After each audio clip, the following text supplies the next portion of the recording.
54வது ஸ்லோகம். முக்கண்ணின் கருணையும் மூவண்ண நதிகளும். பவித்ரீகர்த்தும் ந பசுபதி பராதீன ஹிருதயே தயாமித்ரைர்நேத்ரை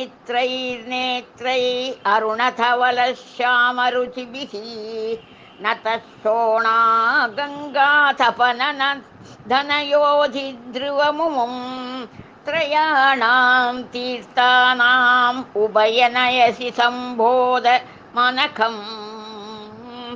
சென்ற ஸ்லோகத்தில் தேவியின் கண்களில் காணப்படும் மூவர்ணங்களின் செயல்பாடுகள் விளக்கப்பட்டது. இந்த ஸ்லோகத்தில் அம்மூவர்ணங்களின் மற்றும் ஒரு செயல்பாடுகள் விளக்கப்படுகின்றன.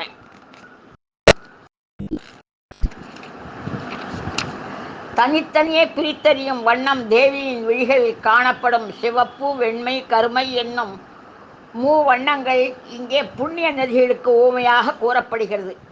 வெண்மை நிறம் கங்கை நதியின் தூயத்தன்மைக்கும், கருமை நிறம் சூரியனின் மகளான யமுனைக்கும், சிவந்த வண்ணம் சோனாபத்ராவில் ஊமையாக கூணப்படும் கங்கையும் யமுனையும் கிழக்கு நோக்கி பாயக்கூடிய நதிகள். இவை இரண்டும் பிரயாகை கஷேத்திரத்தில் கலப்பதால்